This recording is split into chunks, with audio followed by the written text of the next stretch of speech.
जय जगन्नाथ। आपण को पुणी थे स्वागत ओडिशा किचन रेसिपी रे। आज आम बनाऊँ कुंदुरी सोरिष राई।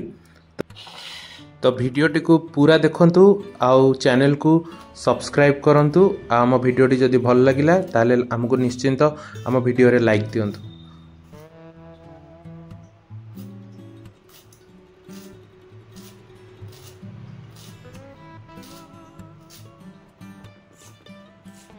कुंदुरी आमर ये कटा हो जाइए। आपड़ देखिपे एमती काटे छोट छोट पीस करके।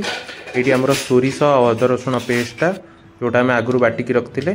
कुंदुरी रे एबे आमे हलदी टिके पकेबा आउ जो अदा रसुण सोरिष को मिसेकिना जो पेस्टा करते से पेस्टा आम ऐड करवा।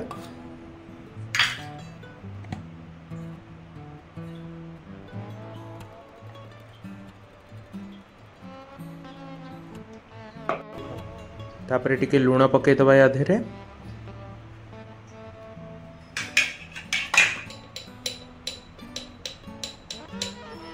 टिके लंका गुंड भी पकईदबा। तापरे सबू को भल भाबरे आमे मैरिनेट करदबा।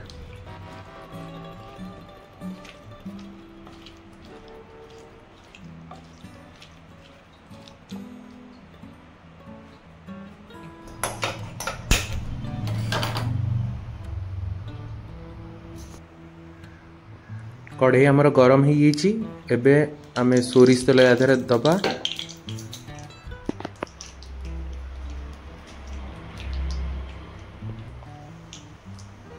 एबे आमर तेल गरम हो तो जोटा आमे गोली की रखी कुंदुरीटा को सेटा आमे एबे तेल रे पकईदबा।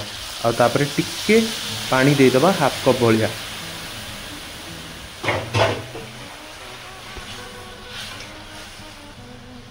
एबे आमे ताको भल से गोलेई की ताको ढांकी दबा 10 मिनिट पर्यंत।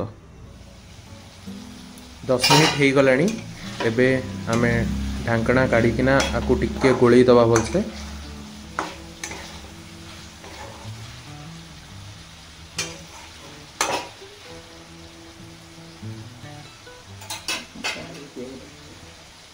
तो देखंतु रेसिपीटा जदि भल लगिला घरे निश्चिंत ट्राए करंतु। बहुत बढ़िया भाव में हो आमको कमेंट करंतु केमती लगिला बोली। आम चैनल को सब्सक्राइब करंतु।